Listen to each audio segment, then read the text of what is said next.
Yeshua stepped onto the sun-baked path leading out of Nazareth.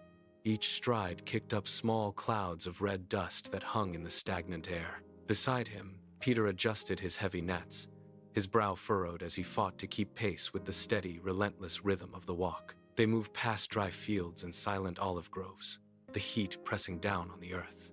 By the time they reached the shores of Tiberias, the water shimmered like polished glass under the midday sun. A crowd of hundreds waited there, their faces gaunt from long days of hunger and endless toil. They did not cheer. They watched with hollow, expectant eyes. Yeshua climbed a jagged limestone outcrop, finding his footing on the uneven rock. He did not shout to be heard. He spoke in a low, steady tone that carried effortlessly over the silence. He spoke of a kingdom built on mercy, not stone walls. The crowd leaned forward, the tension in their shoulders beginning to soften. He stood against the horizon, a single figure offering a path where none had existed before. The sermon ended, but the crowd remained, anchored by the stillness of his presence. A woman pushed through the dense throng, her hands trembling violently as she reached out. She stumbled, her fingers brushing the fabric of his robe. Yeshua stopped mid-sentence. He turned and placed his hand firmly on her shoulder. The woman stood upright, her breath catching in her throat. She looked down at her own hands. The tremors had vanished, leaving her skin steady and calm. A collective gasp rippled through the hundreds gathered. As the sun began to dip behind the hills, the disciples approached with the meager supplies they had gathered, 5 barley loaves and 2 dried fish. Yeshua took the bread, broke it, and handed the pieces to the men. The baskets did not empty. He reached in again, and the bread remained. He handed it to the people, and they ate, the sound of chewing replacing the earlier cries of hunger. The crowd grew silent, watching as the baskets filled and overflowed. Thousands sat on the grass, their hunger replaced by a heavy, stunned satisfaction.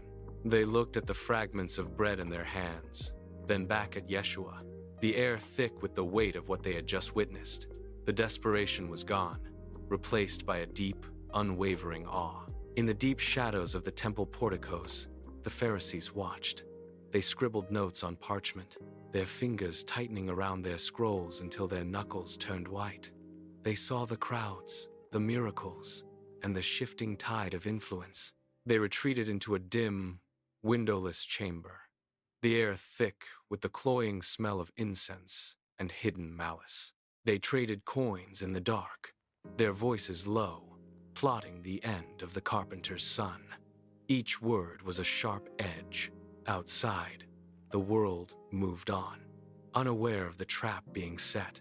Yeshua turned his face toward Jerusalem. He walked with a steady, rhythmic gait, his eyes fixed on the horizon. He did not look back at the hills or the fields. He entered the city gates, the air thick with the scent of roasted lamb and the metallic tang of an impending storm. The sky above the city walls bruised into a deep, heavy purple. The wind picked up, signaling the end of his journey and the beginning of the final trial. The cheers of the palm-waving crowd soured within minutes. The air, once filled with rhythmic shouts of welcome, curdled into a jagged cacophony of jeers. People pressed forward, their faces twisted, fingers pointing, voices rising in a discordant roar that drowned out the city bustle. Yeshua moved through the press, his pace steady, ignoring the spit and the stones tossed into the dirt at his feet. He reached the palace courtyard and stood before Pilate. His wrists were bound by coarse, biting rope that dug into his skin with every movement. He remained silent. He did not look at the governor, nor did he acknowledge the guards who shoved him toward the center of the stone floor. He kept his gaze fixed on the ground, watching the dust settle between his feet. The shouting intensified. The crowd surged against the perimeter, their collective anger vibrating through the stone beneath him. He stood entirely alone in the center of the space. He did not offer a defense. He simply waited, his breathing slow and measured, while the demand for his life echoed off the high walls. The guards forced the cross into his arms.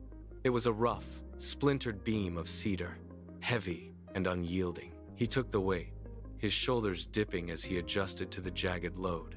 He began the walk, each step a deliberate, agonizing effort. The wood bit into his skin, leaving splinters behind. Halfway up the path, his footing failed. He stumbled, his knees striking the hard, uneven pavement with a sickening crack. The cross pinned him to the ground. He lay there for a heartbeat, his face pressed against the grit. The jeers of the crowd intensified, a wall of sound that seemed to press down on him. He did not ask for help. He braced his palms against the stone, his muscles corded and trembling, and pushed. He rose, his breath hitching in a ragged gasp, and resumed the climb. Above the city, the sky began to shift. He kept his eyes fixed on the path ahead, moving toward the crest of the hill, every breath a testament to a resolve that refused to break. The summit was barren, a circle of dust and wind. The guards moved with practiced, mechanical efficiency. They forced him back against the rough, vertical beam. The first strike of the hammer rang out, a sharp, cold sound. It was followed by a second, then a third. The iron bit deep, anchoring him to the wood. He did not cry out as the nails pierced his palms. He simply leaned his weight into the beam as they hoisted it upright. He hung suspended, his head bowed, his body sagging against the cedar. The onlookers went quiet. The wind died. The only sound was the shallow, ragged intake of his breath. Minutes stretched into an eternity of stillness. Then, he lifted his head. A final, sharp cry tore through the air, raw and absolute, echoing across the desolate hill. The earth groaned in response. Dust rose from the ground, swirling around the base of the hill. The onlookers stood frozen, their eyes wide. The crowd dissolved into the gathering gloom. His followers fled, their boots thudding against the hard earth as they scrambled toward the city gates. They moved in frantic, disjointed lines, eyes darting toward the shadows, faces wet with tears.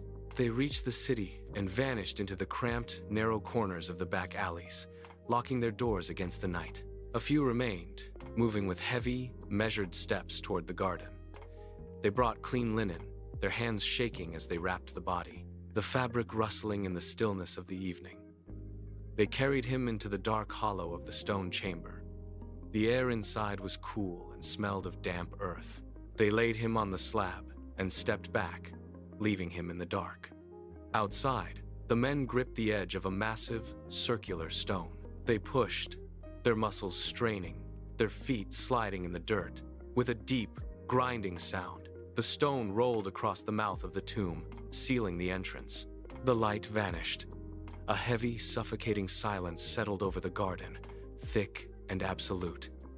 The seal was set. The third morning arrived with a sudden, violent shudder. The ground beneath the garden heaved, a sharp tremor that cracked the dry earth. Near the tomb, the massive circular stone groaned. It shifted, grinding against the rock face with a deafening, screeching sound that echoed through the valley.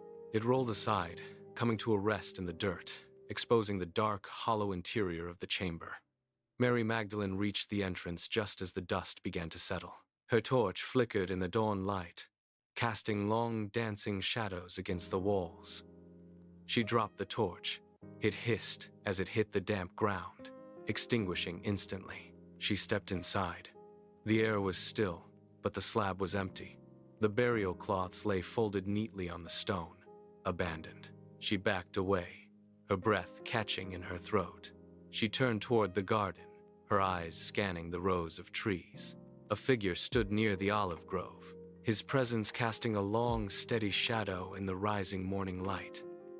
He turned. He spoke her name, a single word that cut through the lingering dread. Mary fell to her knees, then scrambled up, her hands reaching out. He stepped back, his physical form radiating a soft, ethereal light.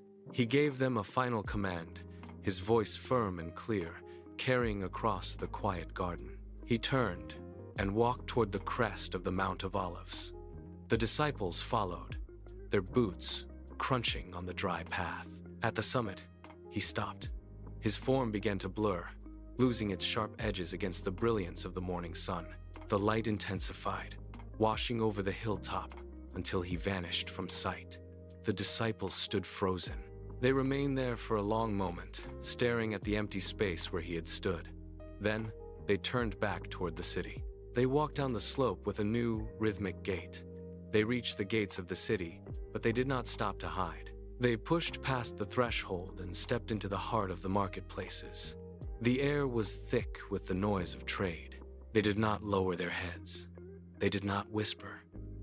They stood in the center of the square, their voices rising, clear and unwavering. They spoke to the merchants, the laborers, and the travelers. The message they carried cut through the chaos of the market. The fear that had once locked their doors was gone, replaced by a steady, driving purpose.